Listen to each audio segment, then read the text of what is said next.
నీ మీద దృష్టి ఉంచి నీకు ఆలోచన చెప్పెదను.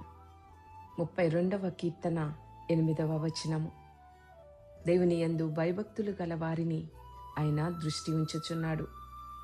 చక్కని ఆలోచన చెప్పువాడుగా ఉంటున్నాడు.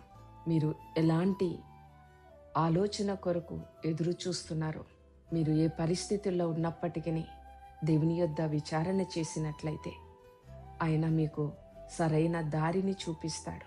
ఎటు వెళ్ళాలో తోచని స్థితిలో, ఏమి చెయ్యాలో అర్థం కాని స్థితిలో ఆయన యొద్దకు వచ్చి విచారణ చేసినట్లయితే ఆయన యొక్క ఆలోచనతో ఆయన చిత్తమును మనకు తెలియజేవాడుగా ఉంటున్నాడు.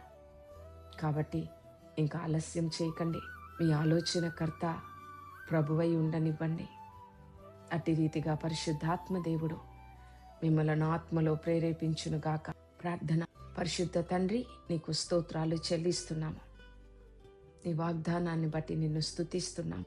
మా పరలోకపు తండ్రిగా మా మీద దృష్టి పెట్టినందుకు, నీ కన్ను దృష్టి ఎప్పటికప్పుడు మా మీద ఉంచి ఈ లోకములో మమ్ములను నడిపిస్తూ బలపరుస్తున్నందుకు స్తోత్రాలు. కాపాడుతూ ఆదరిస్తున్నందుకు నీకు వందనాలు. ఆయా సమయాల్లో కుడికి ఎడమకి తొట్టుపడుతున్న నీ స్పష్టమైన ఆలోచన ఇచ్చి నడిపిస్తున్నందుకు నిన్ను స్తుతిస్తూ, ఈ ప్రార్థనలో ఏకీభవిస్తున్న ప్రతి బిడ్డను కూడా ఒక్కసారి దృష్టి ఉంచండి.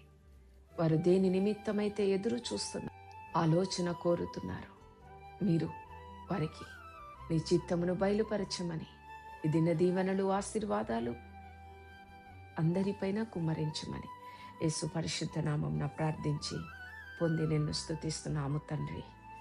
ఆమేన్.